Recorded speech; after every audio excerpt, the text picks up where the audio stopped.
बघा page number 21 वरती आहे. त्याच्यामध्ये आहे चीट चॅट. पहिलं दिलेलं आहे वॉर्मिंग अप. वॉर्मिंग अप म्हणजे आपण पाहिलेलं आहे. वॉर्मिंग अप म्हणजे काय?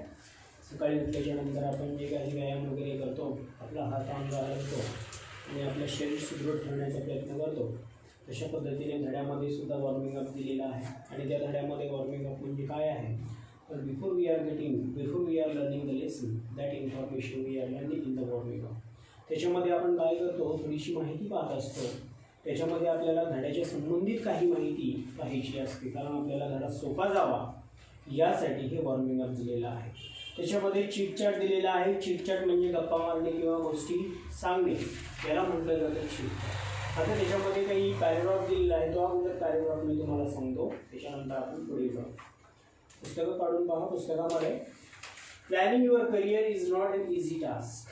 आता बघा, you have making your planning for career and you are coming here for the job. आणि आपण या ठिकाणी जे आलेलो आहोत ते सर्वजण जॉबच्याच दृष्टिकोनातून आलेलो आहोत.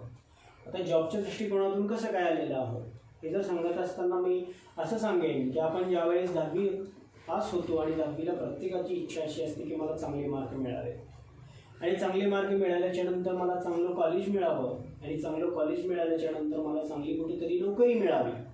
आणि मग नोकरी मिळणे म्हणजेच काय आहे, पैसा कमवणे थोडक्यामध्ये.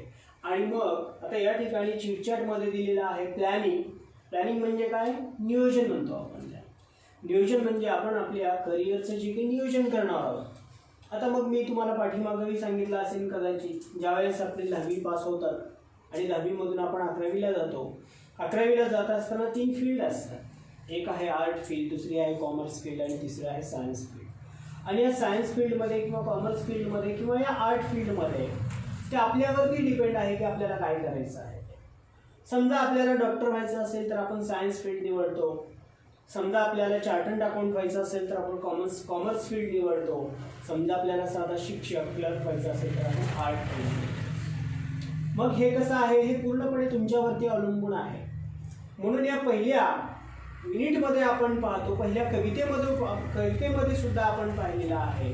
ही पहिली कविता जी कोणती आहे, अ टीनेज प्रियर्स आहे. कारण त्याच्यामध्ये सुद्धा आपल्याला 2 मार्ग सांगितलेले आहेत. एक मार्ग आपल्याला निवडायचा आहे जो की चांगला आहे, जो की यश मिळवून देणारा आहे. आणि त्याच दृष्टिकोनातून हा सुद्धा आपल्याला धडा सांगतोय की प्लॅनिंग युअर करिअर. जेव्हा तुम्ही काही प्लॅनिंग बनवता तुमच्या करिअरसाठी, तो इझी टास्क नाही आहे. It is a very hard आणि तो अवघड आहे बनवणं. म्हणजे आता अवघड कसं काय आहे, आपण समजा ठरवलं आज आपल्याला वाटतं की आपण डॉक्टर व्हावं, पण it is not in our hand. ते आपल्या हातामध्ये नाही आहे डॉक्टर व्हायचं की शिक्षक व्हायचं. जर तुमची तशी दृढ इच्छा असेल तर आपण होऊ शकतो. There will be no doubt, त्याच्यामध्ये काहीच शंका नाही आहे. आपण ठाम ठरवलं की मला काय व्हायचं, डॉक्टरच व्हायचं, मला इंजिनियरच व्हायचं, तर वी कॅन डू इट, आपण ते करू शकतो. पण ज्यावेळेस आपण एखाद्याचा सल्ला ऐकतो त्यावेळेस आपलं मन विचलित होतं. समजा आपण एखाद्याचं भाषण ऐकतो, त्या भाषणामध्ये आपल्याला कलेक्टरची माहिती सांगितली, कलेक्टर हा असा असतो, डॉक्टर हा असा असतो. त्यावेळेस आपल्याला स्वप्न पाहतो लगेच आपण, अरे मी कलेक्टर झालो तर पूर्ण आपला लातूर जिल्हा आपल्या हातामध्ये आहे, मी आपण असं करू शकतो, मी तसं करू शकतो, असंही आपल्याला स्वप्न पाहतो. लगेच आपले विचार बदलायला लागतात.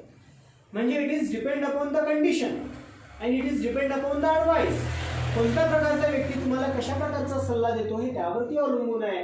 म्हणून या ठिकाणी पहिल्या ओळीमध्ये सांगितलेलं आहे प्लॅनिंग युअर करिअर म्हणजे नियोजन काही तुम्ही करणार आहात तुमच्या आयुष्यामध्ये नोकरीचं. It is a very hard but we can reduce the distress by making a proper choice. पण आपण काय करतो, डिस्ट्रेस म्हणजे काय, डिस्ट्रेस म्हणजे टेन्शन. आपल्या डोक्यावरती भरपूर टेन्शन असतं, but we can reduce that. पण ते आपण कमी करू शकतो. कशा पद्धतीने कमी करू शकतो, bye making a proper choice. पण आपण एकदम छान प्रकारची निवड ज्यावेळेस करतो त्यावेळेस वी कॅन रिड्यूस दॅट. त्यावेळेस आपण हे कमी करू शकतो आपलं टेन्शन. कसं कमी करू शकतो, आता 10वीची परीक्षा आहे, 10वीची आपल्याला परीक्षा द्यायची आहे आणि आपल्या हातामध्ये फक्त 8च दिवस आहेत आणि पहिला पेपर इंग्रजीचा आहे. आपल्याला भरपूर जाम टेन्शन येतं आणि सरांनी म्हणलेलं आहे की अवघड पेपर येणार, असं तसं काही सांगितलेलं असतं, मुलं सांगितलेलं असतात, असं होणार आहे तसं होणार आहे. मग आपण काय करतो, भीत असतो त्यासाठी आणि मग त्याच्यामुळे आपल्याला टेन्शन यायला लागतं. पण ज्यावेळेस एका व्यक्तीने किंवा एका ग्रस्ताने जर तुम्हाला सांगितलं, चांगलं मार्गदर्शन केलं, तर नक्कीच आपण काय करू शकतो, we can reduce our tension, we can reduce our distress. आपलं जे काही टेन्शन आहे, आपल्यावरती जे काही आलेला दबाव आहे, ते आपण दबाव कमी करू शकतो. पण केव्हा कमी करू शकतो, we can make a proper planning and we can choice proper subject. एखादा विषय चांगल्या प्रकारे निवडतो, त्यावेळेस नक्कीच आपण काय करतो, चांगल्या मार्गाने जर आपण गेलो तर नक्कीच आपलं जे काही टेन्शन आहे ते आपण कमी करू शकतो. If we do what we love to do. आणि बघा या ठिकाणी म्हणलेलं आहे, आपल्याला जे आवडतं ते जर आपण केलं तर वी कॅन सक्सेस मीट. पण त्यावेळेस नक्कीच आपण त्यामध्ये काय होऊ शकतो, सक्सेस आपल्याला त्यावेळेस मिळू शकतो. आता ज्यावेळेस मी तुम्हाला सांगितलं 10वीला तुम्हाला शिकायचंच नाही आणि तुम्ही येऊन बसा, पैसे सुद्धा देऊ नका. मी असं म्हणालो की 10वीला तुम्हाला पास व्हायचं नाही आणि मी असं म्हणालो की तुम्ही इथे येऊन बसा आणि मला पैसे देऊ नका, तुम्ही बसताल का? नाही बसणार, कारण तुमची इच्छाच नाही आहे तिथं. आणि म्हणून मराठीमध्ये एक म्हण आहे, इच्छा तेथे मार्ग. आता जर तुम्हाला क्रिकेटमध्ये रस असेल, आणि म्हणून प्रत्येक भाषणामध्ये आपण एकच उदाहरण पाहतो, सचिन तेंडुलकरला जर संगीतकार व्हायचं असतं तर सचिन तेंडुलकर संगीतकार झाला नसता, कारण त्याची आवड कशामध्ये होती, क्रिकेटमध्ये. आणि लता मंगेशकरला जर सांगितलं असतं तर तू क्रिकेटर हो, तर लता मंगेशकर क्रिकेटर झाली नसती. कारण का, कारण तिला आवड होती संगीताची. तसं आपलंही आहे, तसं आपलंही आहे. आणि म्हणून मी बऱ्याच विद्यार्थ्यांना उदाहरण देत असतो की ज्यावेळेस आपण 3 इडियट्स पिक्चर पाहतो, त्याच्यामधले सुद्धा तेच आहे. ते 3 जण असतात, पण त्यांचे वडील त्याच्यावरती फोर्स करतात की बाबा तू हे करू नको, तू काय कर, इंजिनिअरिंगला जा आणि चांगला इंजिनियर हो. पण शेवट असा होतो की जर इंजिनिअरही होत नाही, पण त्याला मित्र मदत करत असतो, कारण मित्र चांगला असतो. पण आपले मित्र तसे नाहीये, खड्ड्यात चालला तूर माती घालायसारखे मित्र आहेत. खड्ड्यात जर गेला तर माती आणतात 2-4 टोपल्या आणि बस ह्याच्यामध्ये, आणि वरून माती टाकतात आणि झाड लावायसारखे मित्र येतात. म्हणजे काय, याच्यावरून आपल्याला असं लक्षात येतं की आपण कसा निर्णय घेतला पाहिजे, असा निर्णय घेतला पाहिजे की जे आपल्याला आवडेल. म्हणून मी या ठिकाणी तुम्हाला सांगितलेलं आहे आणि तिचे बेस्ट एक्झाम्पल आहे. आणि म्हणून आपण काय केलं पाहिजे, आपल्याला ज्याच्यामध्ये रस आहे, आपल्याला ज्याच्यामध्ये आवड आहे, तेच आपण काम केलं पाहिजे. ज्याच्यामध्ये आवड नाही ते सोडून दिलं पाहिजे. कारण असंच आहे बघा, ज्यावेळेस आपण आपल्या आवडीचं काम करतो त्यावेळेस तो खूप आनंदाने काम करत असतो, रात्री झोपत सुद्धा नाही आपण. आणि आपल्याला एखादं आवड जर नसेल तर आपण ते कामच करत नाही. किती तुम्ही सकाळी उठल्या उठल्या आंघोळ केल्यास सुद्धा बसावं. आता जनरली विद्यार्थ्यांना वाटत असतं की इतिहास आणि भूगोलाचा पिरियड अतिशय हार्ड जातो. असं प्रत्येक विद्यार्थ्याचं मी ऐकून सुद्धा आहे शाळेमध्ये. इतिहास आणि भूगोल म्हणलं अगदी झोपायला लागतं. काही मुलं लांब पाय करतात आणि जांभळ्या येतात, जसं काही वाटतं आता AC लावलेल्या आहे, फॅन लावलेल्या आहे, झोपावं मस्त.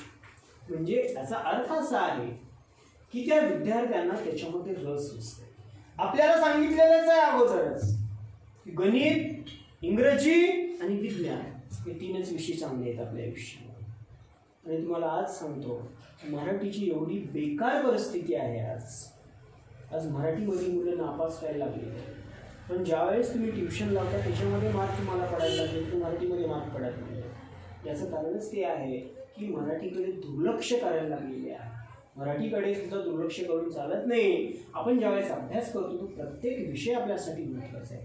कशासाठी महत्त्वाचा आहे, तर प्रत्येक विषयामध्ये आपल्याला चांगले मार्क घ्यायचे आहे. आणि प्रत्येक विषयामध्ये जर आपला चांगला स्कोर असेल तर नक्कीच आपण चांगल्या प्रकारे मार्क घेणार आहोत आणि चांगलं कॉलेज कुठंतरी आपल्याला मिळणार आहे. आणि मग नंतर ज्यावेळेस आपलं एज्युकेशन कंप्लीट होईल त्यावेळेस आपण आपल्याला जो आवडेल ती फील्ड आपल्याला मिळवायची. मग समजा तुम्हाला डॉक्टर व्हायचं असेल तर तुम्ही डॉक्टर होणार आहात, इंजिनियर व्हायचं असेल तर तुम्ही इंजिनियर होणार आहात, क्लर्क व्हायचं असेल तर क्लर्क होणार आहात, शिक्षक व्हायचं असेल तर शिक्षक होणार आहात. समजा एखाद्याने ठरवलं मला कलेक्टर व्हायचं आहे, IPS ऑफिसर व्हायचं आहे, तर ते सुद्धा तुमच्या हातामध्ये आहे. फक्त आपल्याला काय केलं पाहिजे, आपल्याला जी आवड आहे त्याच्यामध्येच आपण काम केलं पाहिजे. The journey became smooth and leads to success, and that is called journey, आणि याला प्रवास म्हटलेला आहे आपल्या आयुष्याचा. आपल्याला या आयुष्याचा प्रवास म्हटलेला आहे. आपण आपले सुरुवातीचे 2-3 वर्ष मजेमध्ये घालतो, कुणाचं टेन्शन नसतं, कुणी अभ्यास कर म्हणत नाही, काही नाही. आणि 2 वर्ष झाले, एकदा LKG UKG ला आपण आलो की मग आपल्यावरती चालू होतं भडीमार. कुणाचा? तिकडून वडील म्हणतात, तिकडून आई म्हणते, मामा आले की कमी जास्तीला मामीही असते. अरे LKG ला आहेस, काहीतरी वाचत बस. आणि मग 5, 6, 7, 8 मग 10वी येते. 10वी आले की तर सांगायचं कामच नाही. नोकर बाहेर गेला तर तुम्ही आला 10वी आहे काय तर बस वाचित. इकडून एकानं म्हणलं की दुसरा तिकडून म्हणतो, दुसरा म्हणला की लगेच मोठा भाऊ असेल तर तो म्हणतो, जर चांगला असेल तर, वेल एज्युकेटेड असेल तर म्हणतो, जर नसेल तर काहीच म्हणत नाही. बहीण मात्र म्हणत असते की बाबा 10वी आहे, काहीतरी चांगला शिकल्यास तर कुठंतरी 4 पैसे कमवशील, असं म्हणत असते. म्हणजे आपल्याला जे काही करायचं आहे, आपल्याला ज्याच्यामध्ये रस आहे, आपण ते केलं पाहिजे. The following diagram shows important factors to be considered while choosing a career. आता बघा, खाली या ठिकाणी तुम्हाला डायग्राम दिलेला आहे. करिअर फॅक्टर्स म्हणजे घटक, करिअर म्हणजे आपण जे काही होणार आहोत ते. Discuss with the group which factors you regard as important. आता तुम्हाला याच्यामध्ये महत्त्वाचे कोणते वाटतात? बघा, पहिला करिअर फॅक्टर स्किल्स. स्किल म्हणजे काय? कौशल्य म्हणतो.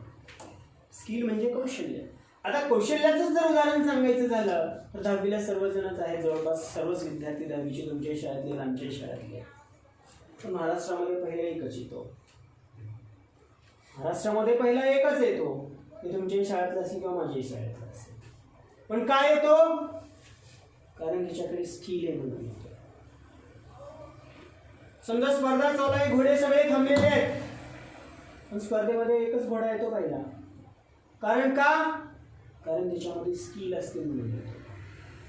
सर्वच विद्यार्थ्यांत आन्सर पेपर सर्वांनीच दिलेला आहे, पण सर्वांना 100 पैकी 100 पडणार आहेत का? कारण त्याचं असं आहे, त्या विद्यार्थ्याकडे पेपर सोडवण्याची स्किल असते आणि मार्क चोरून घेण्याची स्किल असते. आणि आपलं सुद्धा तसंच आहे. ज्यावेळेस आपण एका इन्स्टिट्यूटमध्ये लागलो, आपल्यामध्ये जर चांगली स्किल असेल तर नक्कीच आपण काय करू शकतो, आपलं करिअर चांगल्या प्रकारे करू शकतो. हा पहिला मुद्दा. त्याच्यानंतर आहे इंटरेस्ट. इंटरेस्ट म्हणजे आवड. आता समजा मी तुम्हाला याचं आत्ताच उदाहरण सांगितलं. MS धोनीला जर सांगितलं असतं की तू काय हो, शिक्षक होतो, झाला असता का? नसतं झाला. आणि समजा आपण एखाद्या शिक्षकाला सांगितलं असतं की तू क्रिकेटर हो, कुठेतरी बॉल लागून गेला असता आवाज. कारण त्याला बॅटच धरावी कशीही कळत नाही, कारण त्याच्यामध्ये आवडच नाही त्याला. मग तो शिक्षक कसं काय, तो क्रिकेटर कसं काय होणार आहे? म्हणून आपल्याला ज्याच्यामध्ये रस आहे, आपल्याला ज्याच्यामध्ये आवड आहे, तेच आपण काम केलं पाहिजे. हेही एक महत्त्वाचा घटक या ठिकाणी सांगितलं आहे. त्याच्यानंतर ॲबिलिटी म्हणजे आपल्यामध्ये कार्य करण्याची क्षमता. आपल्यामध्ये कितीपत क्षमता आहे ते आपण चेक केलं पाहिजे. आपल्याला कळतं बरं का स्वतःलाच. आता काय कळतं ते सांगतो पुढे तुम्हाला. ज्यावेळेस तुम्ही 10वीचा पेपर सोडून येता, सोडून बाहेर आले आपल्या लक्षामध्ये येतं आणि आपण लगेच आपल्या मित्राला म्हणतो की बाबा मला काय 10 ते 20 मार्क पडतील बघ या पेपर, याच्यापेक्षा काही जास्त पडणार नाही. मग तो म्हणतो कसं काय? कारण माझा पेपर खूप अवघड गेलेला आहे. कारण आपल्याला माहिती असतं आपण किती अभ्यास केलेला आहे आणि किती नाही केलेला आहे. आणि मग लगेच तो विद्यार्थी सांगतो, दोघांमध्ये चर्चा होते, पहिली गाळलेली जागा म्हणतो. आणि एक विद्यार्थी खूप फुगीर असतात. त्याचे उदाहरण ते काय म्हणतात, मला 100 पैकी 100 मार्काचा गेलेला आहे. कसा गेला? मग समजा एखादा हुशार असला तर तो पहिली गाळलेली जागा सांगतो, मग लगेच तू माझी चुकली बघितली. मग लगेच दुसरी सांगतो, दुसरी सांगितलं ही चुकली माझी गाळलेली जागा. मग मी हे सांगतोय कशासाठी की आपल्यामधली कॅपॅसिटी आपल्याला कळत असते. आता समजा काही जण असे आहेत की डिसिजन घेतात, खूप घेऊन ठेवायचं डिसिजन, मी डॉक्टर होणार आहे म्हणायचं आणि 24 तास झोपी काढायची. कसं काय डॉक्टर होणार आहे? म्हणजे आपल्याला सांगायचं आपली कॅपॅसिटी काय आहे ते आपण अगोदर ठरवलं पाहिजे. आणि त्यांच्यानंतर आपण आपलं करिअर किंवा आपला जॉब ठरवला पाहिजे. त्याच्यानंतर पर्सनॅलिटी ट्रेड्स. पर्सनॅलिटी म्हणजे आपण जे काही आपली पर्सनॅलिटी आहे, समजा आता थोडक्यामध्ये मी सांगतो, आपल्याला IPS ऑफिसर व्हायचे आणि त्याच्या अंगामध्ये रक्तच नाही आहे, त्याला IPS ऑफिसर म्हणून सिलेक्शन होईल का त्याचं? बघ पण हुशार आहे तो, काटपुड आहे आणि 100 किलोमीटर पडायला लागलं, कुठंतरी बुधुक दिशेमध्येच पडेल ना. म्हणजे पर्सनॅलिटी आपली तशी असली पाहिजे. म्हणजे हाही मुद्दा त्याला आपण कन्सिडर केला आहे. आता फायनान्शियल डिमांड, मागणी. आता समाजामध्ये मागणी कोणत्या गोष्टीला आहे? समाजाचा जसा फ्लो आहे तसा आपण चाललं पाहिजे. आता समाजाचा फ्लो कोणकडे आहे? सध्या डॉक्टर आणि इंजिनियरकडे जास्त आहे. सगळेजण डॉक्टर आणि इंजिनियरकडे चालतात, कारण शिक्षकाच्या सगळ्या संस्था बंद पडलेल्या D.Ed आणि B.Ed कॉलेज. कालच पेपरला बातमी आली, 50% संस्था D.Edच्या बंद पडलेल्या आहेत. आता जर 50% संस्था D.Edच्या बंद पडल्या असतील तर उद्या विद्यार्थ्यांना कोण शिकवणार आहे? हाही मोठा प्रश्न आहे. शिक्षक उद्या मिळणार नाही. म्हणून आपण असं ठरवलं पाहिजे, आता 50% संस्था बंद आहेत की नाही, मग भविष्यामध्ये शिक्षकाला डिमांड. डॉक्टर आणि इंजिनियरचा कल बाजूला ठेवायचं आणि शिक्षक व्हायचं. का? कारण भविष्यामध्ये नक्कीच शिक्षक कमी पडणार आहे, तुम्हाला सांगतो. आणि शिक्षक 35% सुद्धा विद्यार्थी शिक्षक होईल. पूर्वी जसा होता परिस्थिती तशी. कारण आता सर्व विद्यार्थी जवळपास तुम्हाला सांगतो, आणि पालकाचा सुद्धा दृष्टिकोन तोच आहे की माझा मुलगा डॉक्टर झाला आणि माझा मुलगा इंजिनियर झाला पाहिजे. कुत्रे हाल खाण्यात इंजिनियरची मी सांगतो तुम्हाला. लॉकडाऊनमध्ये कंपनीमधून इंजिनियर लोकांना काढून टाकलं, इंजिनियरला काढून टाकलं आणि नवीन ज्या वेळेस घेतले त्यावेळेस 5 आणि 6 हजारावर काम करा. म्हणजे एवढी भिकार परिस्थिती इंजिनियरची.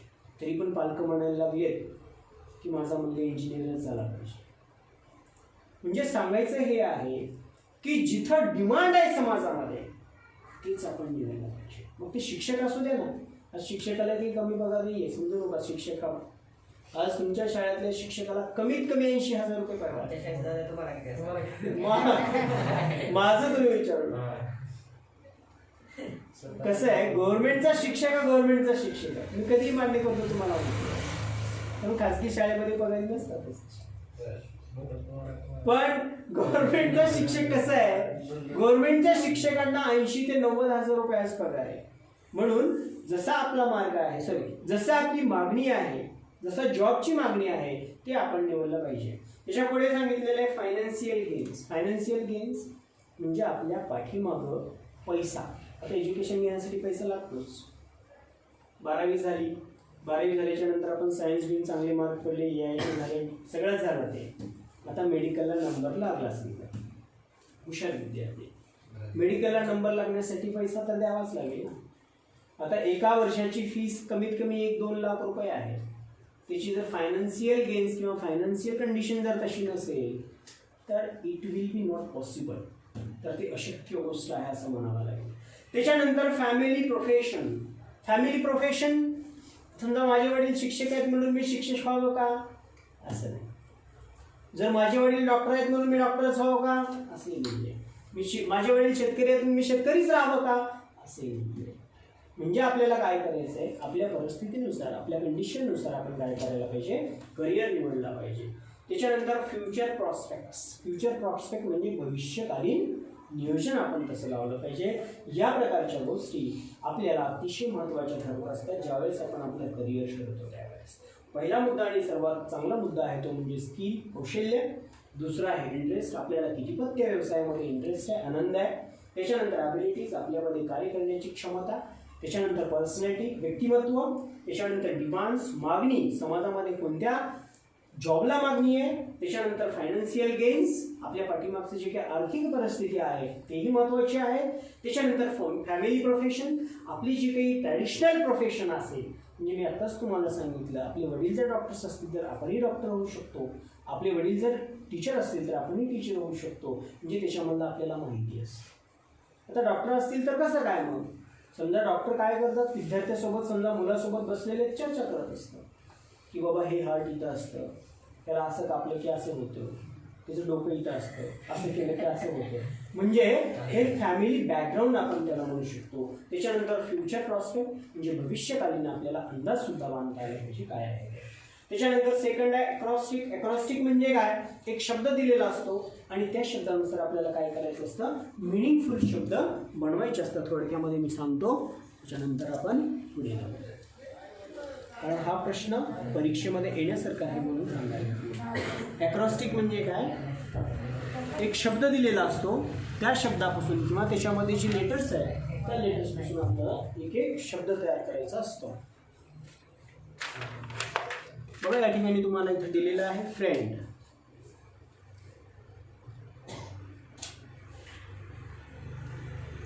आता याच्यापासून एक शब्द तयार करायचा, याच्यापासून करायचा, याच्यापासून, याच्यापासून, याच्यापासून आणि याच्यापासून, त्याला आपण म्हणतो अक्रॉस्टिक. कुठलाही एक मिनिंगफुल शब्द सांगा, इथे दिलेला आहे तेच सांगू नका, दुसरा तरी सांगितलं तरी चालेल. फ्रेंड इथेच आहे शब्द. फील. त्याच्यानंतर रिस्पेक्ट. रिस्पेक्ट. त्याच्यानंतर idea.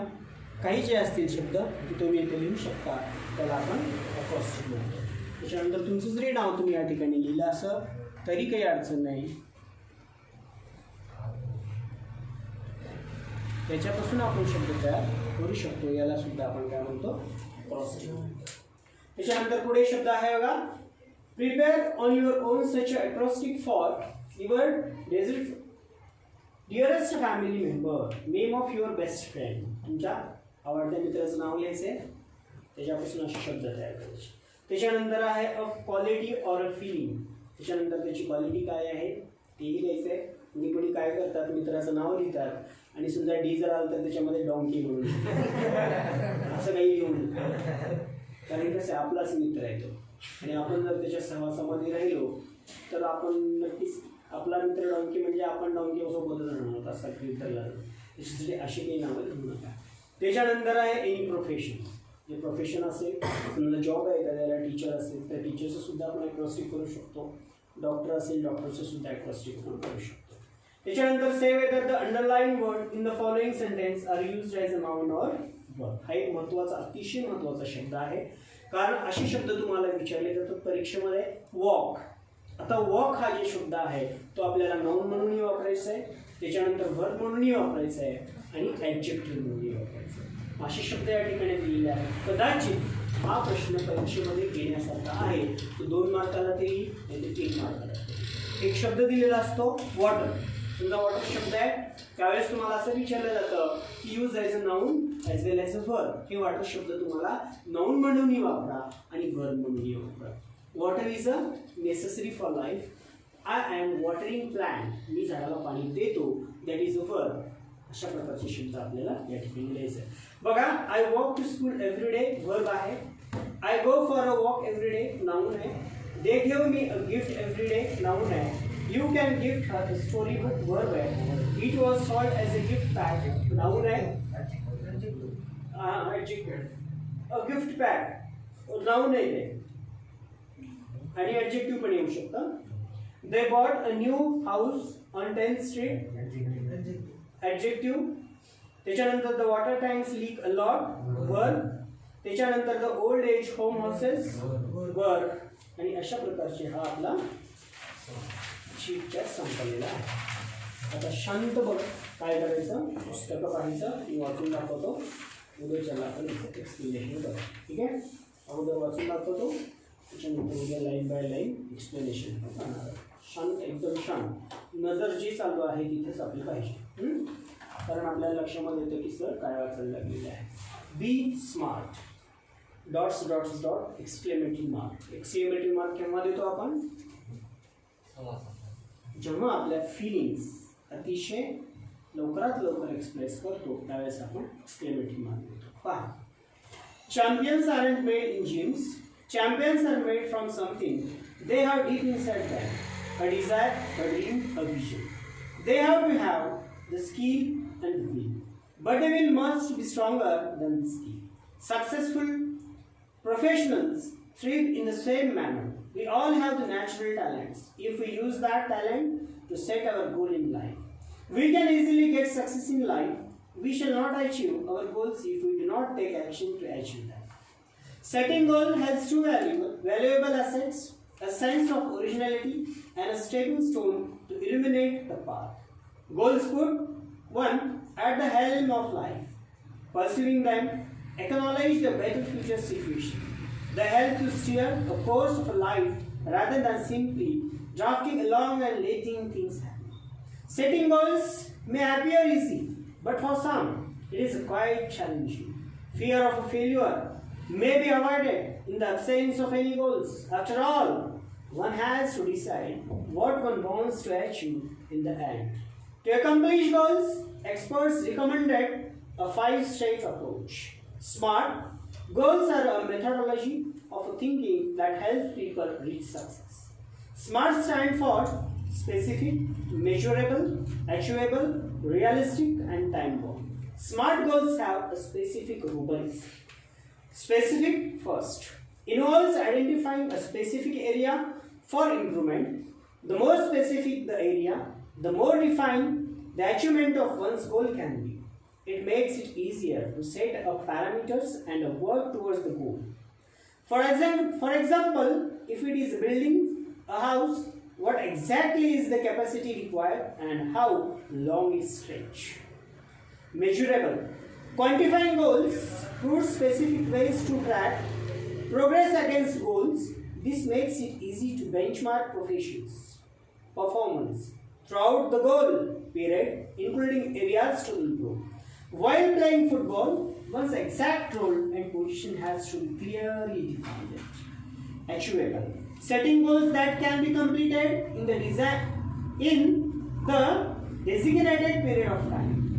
Often these goals may act like stepping stones to help meet broader goals that further define a career. As students, we can't become a president, a prime minister, but can hope to reach those heights in the future. Realistic. It is important to create goals that are within one's current skill set or area of expertise. Building expertise takes time, so expecting to become an expert in a short amount of time is unrealistic. Being realistic will make it easy to be successful at attaining goals. If defensive and not aggressive, the goal perhaps lacks in reason. We must have the clear picture in mind and must have the ability to adhere to that picture. Time bound. Establish time parameters around each goal, as it will help increase focus and accountability.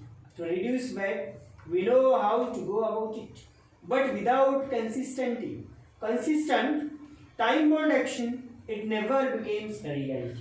It may be exercise, diet and stress-free thoughts.